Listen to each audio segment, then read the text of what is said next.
Welcome to Atlanta's Commercial Real Estate Show, brought to you by Bull Realty, the show for property owners and business leaders. Host Michael Bull brings you market analysis, advice, and opportunities around Atlanta. Welcome to Atlanta's Commercial Real Estate Show, and I am Michael Bull. Well, we have an interesting show for you today. We have Denise Starling in the Studio One here with us. She's Executive Director with Livable Buckhead. Denise, thanks for joining us. Thank you for having me. I'm looking forward to it. And I recently heard you talk at the Riga crew meeting about Livable Buckhead, and I thought it was very interesting. So if you run a business, if you own real estate, or you're an advisor, we're going to talk about some interesting things, especially if you're interested in Atlanta and you're interested in Buckhead, but maybe wherever you are. So briefly, to get us started, tell us what is Livable Buckhead and what's the mission there? So Livable Buckhead is, first of all, really hard to say. So if I call it LBI from here on out, is that all right? There you go. Okay. So we're a nonprofit organization. We're actually a 501c3, which is a charitable organization, and our entire mission is sustainability for Buckhead. And by sustainability, I don't just mean the kind of environmental definition of sustainability. It's really about community sustainability. So it includes things like green space, programming, making sure that you've got a soul in the community. Mm-hmm. Yeah, we need soul. We do. We do. And when you say you want to have soul in the community, what does that mean? Does that mean music? Does that mean art? It means things to do. It means things that give it a personality, a character, things that make you want to come to Buckhead and be part of it. So programming ends up being a lot of it. So events, music festivals, art on the streets, just art in general, things that get people out and create social interaction. Yeah, and Buckhead's been so hot. We help companies with their office space needs, and a lot of people want to be in Buckhead, and I think there's a good reason for it. But because of that, you have some challenges, right? You have a lot of cars. You have traffic. Really? We don't have traffic. No, that's just all rumor. But you guys have done some great things to help with that. Tell us what you guys have gotten done in 2017 in that regard. We are doing a lot of different things. We've kind of got our hands in a lot of different pieces of Buckhead, which makes it really interesting and fun, but also makes what we do more effective. So we're excited about that. Our types of activities range from everything. Well, the main thing, our signature project, is Path 400. So in terms of thinking about traffic, if you want to start having people bike or walk to work, you've got to give them great options to do that. And Path 400 is exactly that. We're building part of the regional trail network that's now going to connect directly to the Beltline. So you'll be able to get to work, get out of your car. Does it run along 400? It does. It runs along the highway corridor, and it's primarily in the right-of-way for the highway. Not entirely. There are a couple spots where we've had to come out of the right-of-way, more on private property. But it's a multi-use trail, so runners, bikers, walkers, everybody will be able to have that access right up the spine of the community. That's incredible. And also tell us about the bike share. Bike share is great. We're really excited to have that. So this is a system that the city launched a couple years ago. It's called Relay, and it's kind of last mile connectivity. So if you have people who drove to work or even took the train or anything else and they want to get around a community during the day, they can just rent a bike. And so we actually worked with the city of Atlanta to bring that system out to Buckhead and launched it earlier this year. I think it was in July. We put in 3 new stations, one in Piedmont Center, one in Tower Place, and then one behind Lenox Square at the Lenox MARTA station. At the Lenox MARTA station, okay. And the idea is last mile connectivity and just getting around during the day. And when did that start? It was July of this last year. Are they being used a lot? They are. Yeah. I want to say the average is about 121 times a month, but it's cyclical. So it's hard to see right now because the weather is not really conducive for biking at this point. So the usage is down, but you'll see it with the spring. It's going to start popping back up. Yeah. And you guys have worked really closely with the business owners and the building owners and managers, right, in Buckhead. Tell us what you've been doing there. So we do. We've worked for 20 years with the property managers and owners in the community, and the things range from energy efficiency operations. We bring the local kind of piece to the Atlanta Better Buildings Challenge. So we're working with our buildings to reduce their energy consumption. The goal there is 20% by 2020. So that's a big lift.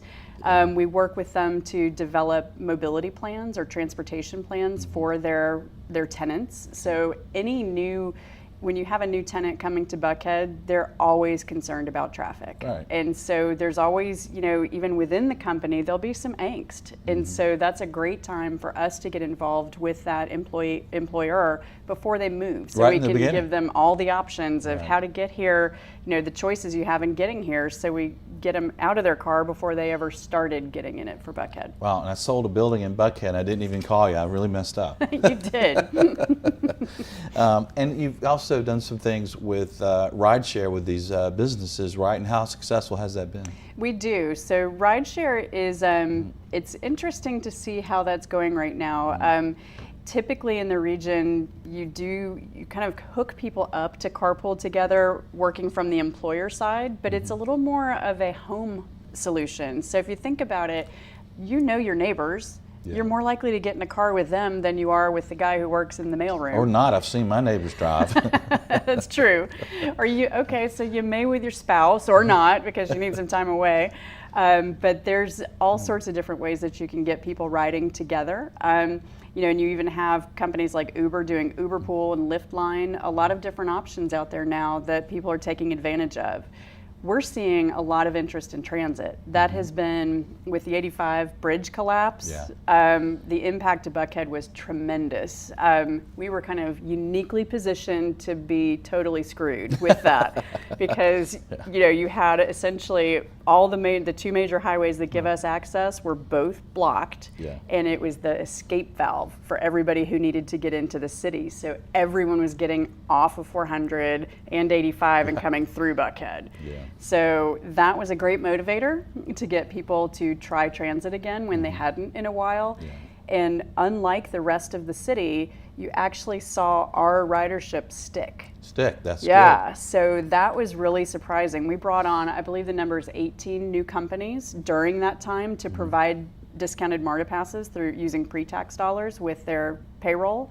And those companies have all stuck with it, and our ridership levels are still up and holding at those levels that we saw. Well, that's great because some people maybe tried it that wouldn't have tried it otherwise, right? And they get to experience, you could actually do things instead of driving. Yeah. Right. I took Uber recently, and when I got to where I was going, I was like, wait, that was $40 or something when I went. But then I thought about it. Wait a minute. I was in traffic and things, and it took an hour. But I thought, you know what? I actually earned more than $40 an hour, and I was able to work the entire time. So I think some people lose sight of that when you're commuting. If you're not doing the driving, you can do other things. Exactly. I mean, we're all mobile today. Everything's on our devices. And that's one of the key selling points of when you're talking to people. It's the overall trip time. Can I get there quicker, and can I be more productive during that time? Yeah. Well, another thing I think that's going to continue to grow at a rapid pace around the country and in Atlanta are electric vehicles. So what have you guys been doing for EV charging stations? Definitely. We've been working on EV charging before it was cool. I think this is the third time we've so it's officially cool then, it's officially cool now, Okay. And this is the third time that we've started putting the infrastructure in place for electric vehicles. Our Buck shuttle system, which was launched in 2003, was originally going to be electric. Okay. So, but we've got right now, I think it's 63% of the community is within 1 mile of an EV charging station. So we've been working on that with this is one of the ways we work with the commercial owners and property managers is to get those stations in. So we'll identify the grant opportunities and work with them to say, here you go, let's put it in place. And now with the City of Atlanta having passed the new ordinance that requires 20% of the spaces to be ready to go, it's even better. So we're expecting a pretty big impact from the new Tesla Model 3, I think it is. It's expected to have a lot of presence in Atlanta and specifically in Buckhead. Yeah, I agree. I think it's going to grow because, first of all, the newer electric cars are very performance oriented. They're quick. You're not losing power like you used to think about in the early days. And with these quick charging stations, you can really recharge quick. There's some of those in Buckhead, right? Definitely. And the other thing is the cars just look good now. Yeah. For a while they were making some that it's like, well, it just looks real obvious that it's electric, but it doesn't mean it looks good. Yeah. So now, the cars look great. And so I think there's a real draw, and the range has gotten better. So I actually had an EV1 for quite some time back in the early 2000s, I guess. And it became a game because it's like, okay, how much range have I got? Can I get there? Can I get there? Okay, if I slow down, do I get more mileage? If I brake, do I get more mileage? And it was gamified even before gamification was cool. Yeah, that's great. And the ranges are really expanding on these vehicles. Yeah. And with the more charging units, I think that's going to continue to grow. And and maybe even be quieter. We don't want to end up like you're in Buckhead, right? It's just horns and cars. I mean, we're not Buckhead when you're in New York, is what I was going to say. There you go. When you're in New York City, we don't have cars. traffic or horns. No, there's no traffic problems in Atlanta, people. None. Well, if you're a retailer, you want traffic. Exactly. Right.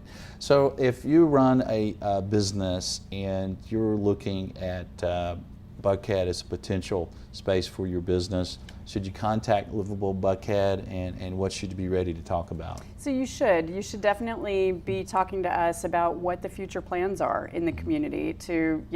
Traffic is always a concern, and so we can work with you to figure out how to get your employees to the community in different ways. And we also always are tracking all the new development and can talk to you about that and what changes are coming. So we work directly with the Community Improvement District, and so they kind of do the infrastructure or the pipes, and then we do the people.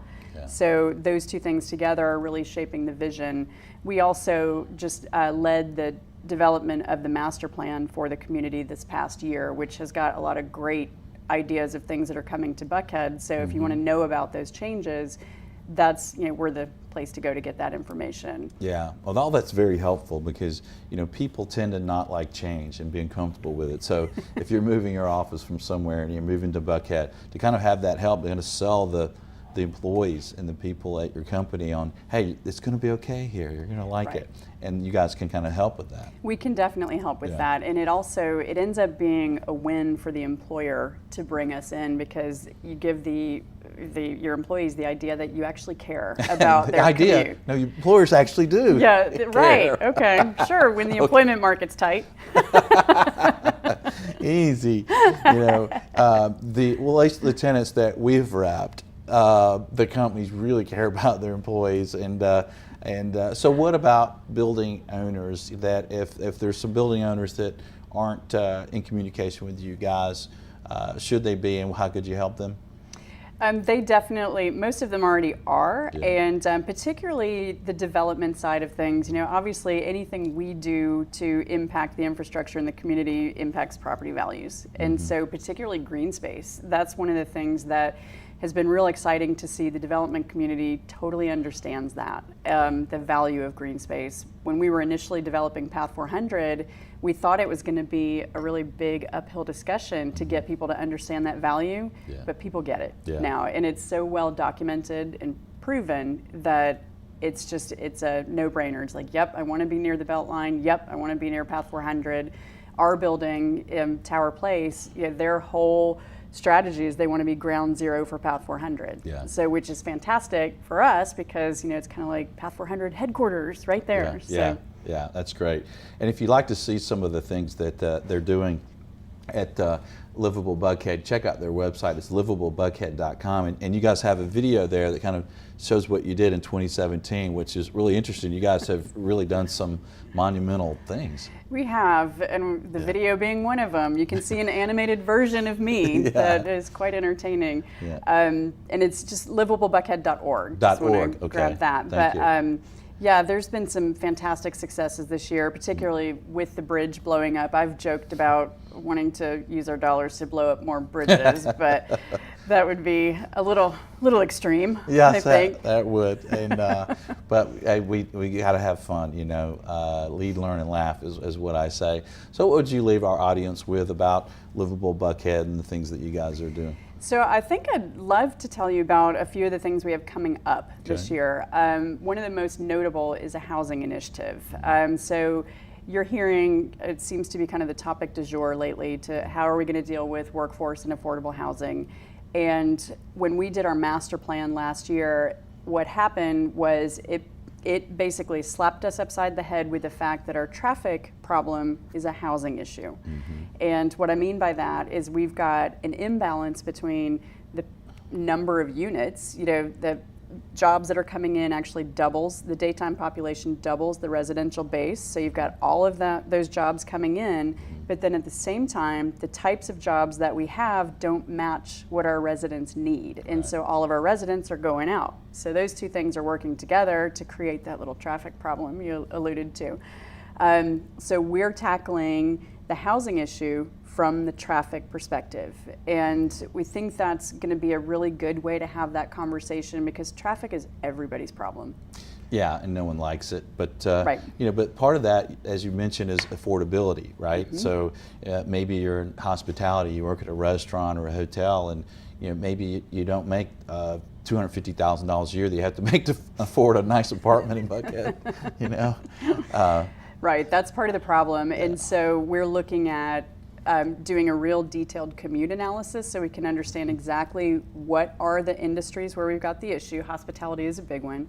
And where are those folks coming from, so we can figure out either how to house them in Buckhead and provide additional stratification of the cost of our housing, and or get real surgical with our transportation initiatives. Do we say everybody's coming from Conyers, which, believe it or not, we have a large group of people that comes from Conyers. Is there something we need to do specifically to make that commute, quicker, more reliable, more affordable, that makes it an easier way to get to the community? So I believe what will come out of this effort is really going to be a wide range of strategies. It's not just going to look like housing strategies. It's not going to just be inclusionary zoning on all new construction, because we know that's the most expensive place to do it. Right. It'll probably include some things like protecting existing class B and C residential to actually keep it where it is, because we, believe it or not, do have some affordable units that we need to make sure stay there and don't just get swept up in the redevelopment. So those are strategies that will come out of it. I think there'll be some incentives. The Community Improvement District is already doing an incentive to house police officers and firefighters in the community. So those kind of strategies make a lot of sense. And how do those incentives work? Would those be incentives that the tenants find or the landlords?